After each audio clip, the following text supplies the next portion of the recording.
Get quick access to loans from Page Financials. Page Financials, taking you further. Flavors are diverse. To the silence. Good morning to you, and thank you so much for being a part of this show. Thank you for joining us on a fresh Monday. I call it a Money Making Monday. My name is Valentine Ohu, and this is Smooth 98.1. Love music, love life. It is time for us to get into detailed analysis of our newspaper stories. The headlines before us, 8 in number. If you check out our social media platforms, Instagram especially, and Facebook, go to Smooth 91 FM.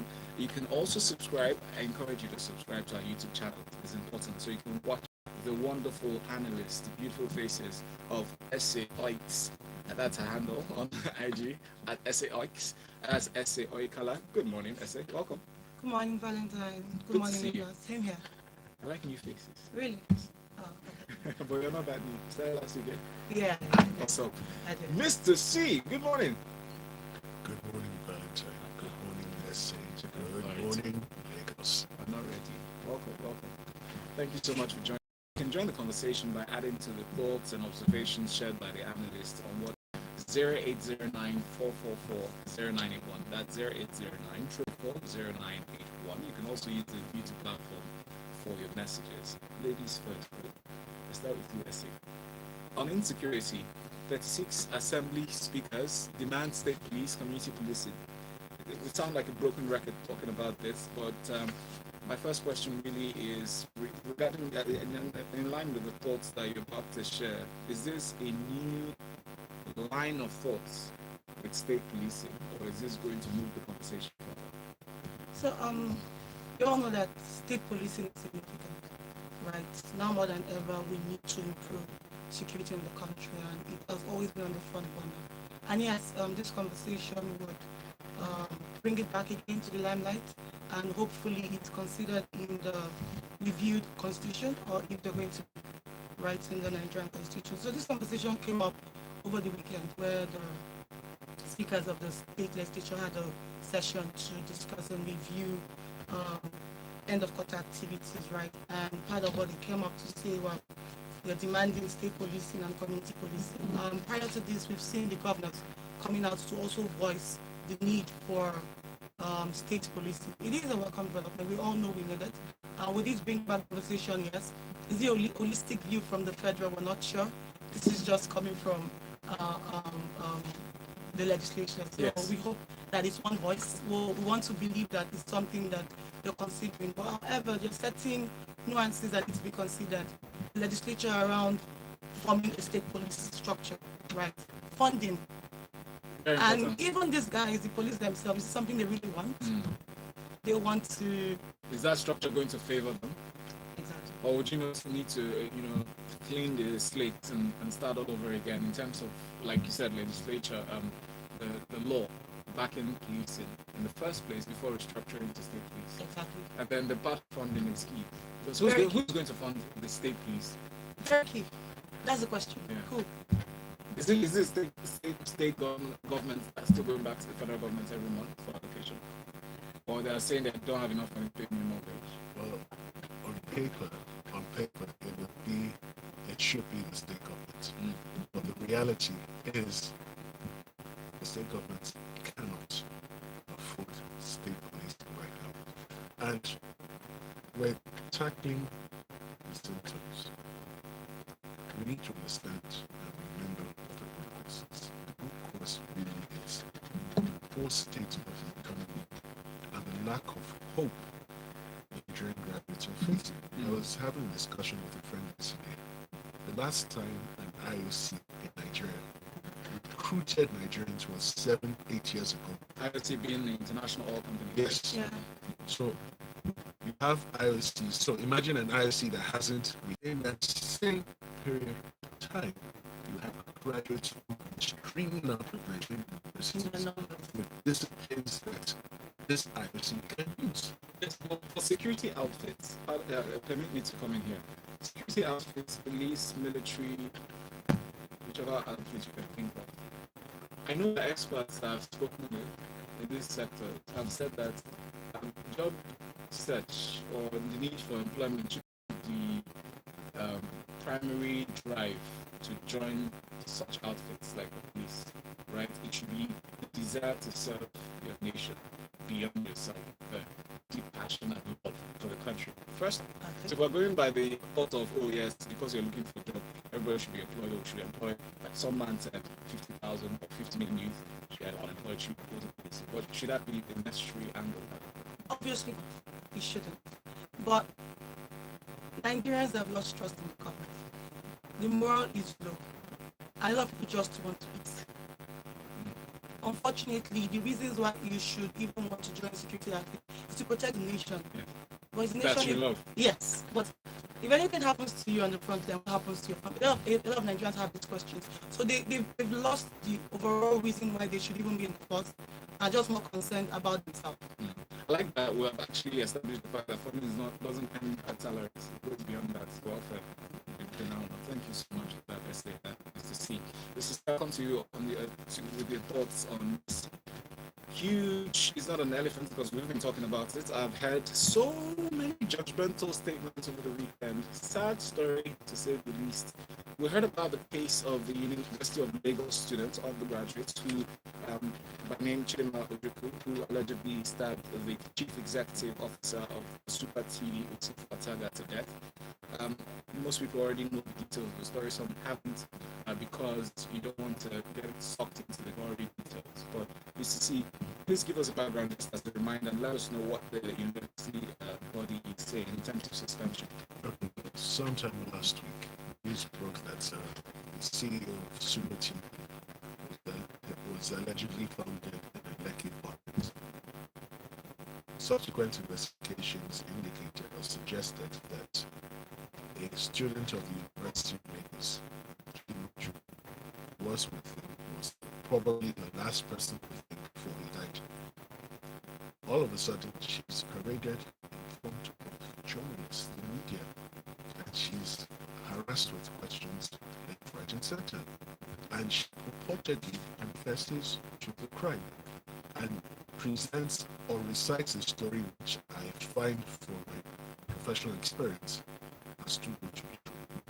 By the way, Mr. C is a lawyer, so you notice the language choice. So it's now, first of all, Nigerians need to get this clear. The Nigerian police force need to understand this.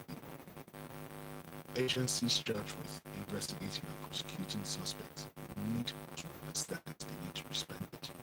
It is illegal. It is unlawful. It is irresponsible to parade an alleged accused person before the media. Give the accused person his day in court, give her her day in court. You do not parade people before the media. So, and the reason why I say this is nobody will forget the media parade. But if 4 or 5 years down the line, for whatever reason she's found innocent or she's discharged on the project, how many people remember that the damage has been done? But If that happens, let's stretch that if a little bit. No. Just ask. Okay, you know no, what? if that happens in an ideal society, you can then sue the police. You just preempted my point. Now, the University of Lagos has now indicated that it is considering suspending her pending the outcome of this whole matter. Now, that is the proper thing to do because at this point, like I said earlier, she's still an accused person. It is only a court. Now, we must remember that when you go to school, it's not just passing the exams. There's also character. And if you're found deficient in character, it is a reason not to award you a degree certificate or to have a restraint if it has already been awarded. But talk of expelling her is premature because the expulsion must be based on a guilty verdict. That's right. That hasn't happened. Which is why it's still a suspension. Yes. That's been noted. Yes, it's suspension. Okay. And the suspension gives her the time to have a day in court, and if she can establish her innocence. Now, I noticed that she's going for defense, she's going for self-defense. Now, the effect of self-defense is you're alleging there was a threat to your life, and in order to preserve your life, you have to extinguish the threat. If she's able to establish that conclusively to the satisfaction of the court, ladies and gentlemen, she the allegations of rape, the allegations of No, the allegations are of drug influence, and so I'm going now. So she's starting with self-defense. The next defense, if that fails, is I was under the influence of intoxicants, psychedelic substances. Now, in law, to secure a conviction, two elements must be present. You must have the mental element, which is all the nature. That is the intention to commit the crime. That's right. And you must have the accessories, which is the physical act of executing the mental intention. Now, it is doubtful whether she had the mental intention because so far, the material in the public space suggests she was under the influence of drugs. Now, if that is the case, it will be hard, it might be very difficult to establish, suggest that she was in full control of her mental faculties whilst under the influence of drugs. Yes, the drugs are legal or illegal. And that's another case. Like, I overheard a conversation yesterday, a conversation where people were saying or arguing whether if you are under the influence of drugs, you should be charged by the actions that you carry out after the fact. And it goes without saying, right? Whether you're under the influence of drugs, you committed a crime is committed, right? If it's proven correctly. But so that conversation is not exactly correct because when you're under the influence of drugs, you are not in full control of your mental faculties, and that has been medically established. But does that exonerate you from crime? It will not fully exonerate you, but it will step down from order to answer that. Interesting. Okay, so I think I need to draw the attention to the fact that even after she committed the supposed manslaughter alleged murder, right, she went on to withdraw money. And so that's From his the account. that's a different Still offense. Alleged. Like, So what yeah, she so that's stated, alleged. alleged Everything, from what she which said. is what I want people to understand by listening to the conversation, everything is put to test. Yeah. Allegations of rape, withdrawing money, every single statement made will be tested and proven. Finally, it's instructive to note that the family of the deceased person doesn't also know the story and is asked for people who have evidence to come forward to the police and so on. Because I feel it's righteous to just lean on one side of the There needs to story. be as- an journalism. we can't be forensic investigation experts by to just, actually happen. audio analysis. And finally, Nigerians need to be careful on social media with their pronouncements. You don't have all the full facts and you're making categorical. I think this statement is based on what she said. But the clip from from the interviews that people Yeah, are but thinking those, she actually. those still should be passed So, under a forensic. from experience, yeah, this Yes. confession, it's not even binding in court. You take the oath in court and then confess afresh. That's what So you'll be surprised that under cross-examination, this story can change. this developed in ways we can't even begin to fathom. So let's wait and see before passing judgment, guys. Please, messages here on Smooth 91 FM. And this one from Oil reads, solution, pass the PIGB. Okay, he's reacting to Mr. Square. Thank you for listening. ABJ, or Ad from Lagos, sorry. Monday. Thank you so much for that. Abby, let's go to the more recent messages. Yemi from Marina says, good morning, wonderful team. We need to say that the issues go beyond state policing. Again, the word restructuring comes up. We need to have discussions, and that bothers around state police or state governments than federal government. All these states have the capacity in one way or the other to develop their own states. All we need is a strong judiciary and institutions. Let's do the needful. So further on the murder case, I would like to correct the analyst. There is judgment on subject of whether she is being prosecuted for first degree murder or manslaughter. Okay, so we don't have first degree murder in Nigeria. That's American. Wow, too many movies. Yinka says, if sugar daddies of Lagos catch Mr. C for street there. About me, I carried to that conversation on the lighter note. I heard somebody saying, oh, there was a clarion call to that internet that sugar daddies should back off. Guys.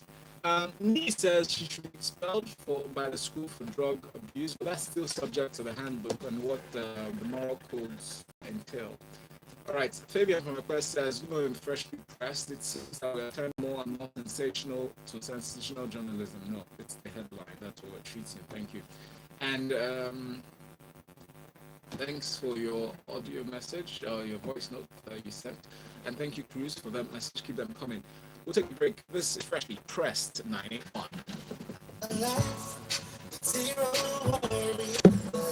So we'll come back to number 2. Yeah. So, So I just our government. oh wow.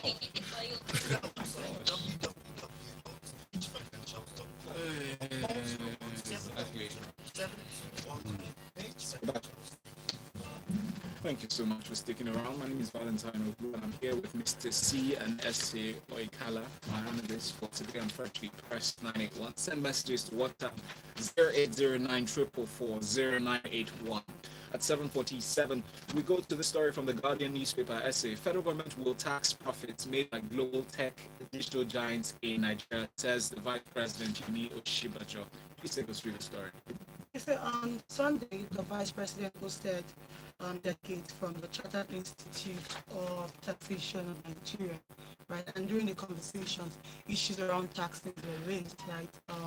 We've had issues with Nigerian businesses raising revenue against the backdrop of low oil prices and the recent COVID-19 pandemic, which is still ongoing, right? And so he communicated to say that the government doesn't have any plan to raise tax rates, even if experts are saying that the current tax regime in the country is relatively low. However, they are considering other angles to raise tax. And I would say timing is a big issue here, because he alluded to the fact that the government is considering reviewing against the backdrop of the Nigerian Finance Act of 2019 to start taxing global tech giants or individuals that do not really have physical presence in the Nigeria. You remember the congratulatory messages that you trailed the raises, announcements that made for the better parts of last year from tech companies. Yeah. Congratulatory messages from government officials. Yeah. I saw that. I knew this was coming.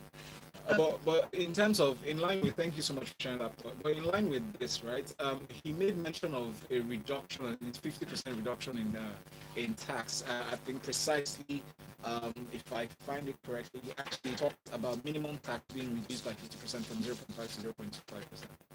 Yes. And also, everything that was communicated is in line with the regime. And remember that, well, I think the big question is, we're waiting to see whatever legislation the government comes out with, right? But the point here is, how would you tax this tech giant? And if they don't pay, what happens? Are you going to shut down the internet again? All right, it wasn't shut down before. it wasn't really, but what would the government do? They're saying that, okay, in line with the Finance Act, economic activities, they are meant to regulate electronic commerce, application stores, high-frequency trading, all fit into what the tech giant guys are doing. But the point is the timing.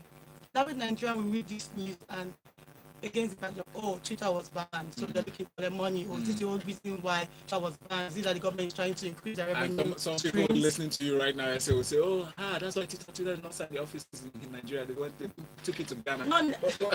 Not necessarily. I think the reason why they went to Ghana, which every average investor knows, is that current policy climate, a lot of uncertainty in the country, right? You're not sure as to what regulation government will come out tomorrow. They're coming out against press and the like. So if I'm an investor, right, I do not think this is the best time for me to come into the country.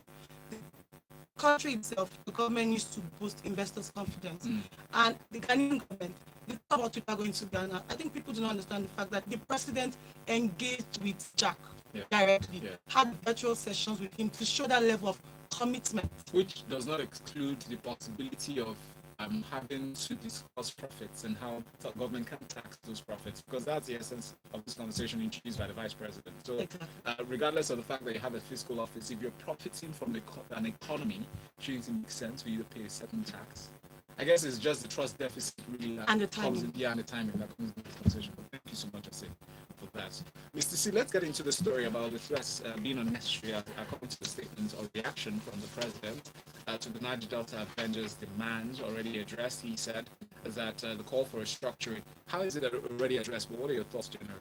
Okay, so sometime last week, I think it's Friday or Saturday, the representatives of the Joint National Congress and some of the Niger Delta representatives met with the president in Abuja, and certain items were discussed. Fast forward to 48 hours, and the Niger Delta Avengers are saying nonsense that they're going to resume bombing pilots, economic sabotage. And it's interesting to note the president's reaction. He's like, it's uncalled for, it's not necessary. He's not promising fire and brimstone. And he's speaking through his And then, spokesman. no, he's not speaking through the troublesome one.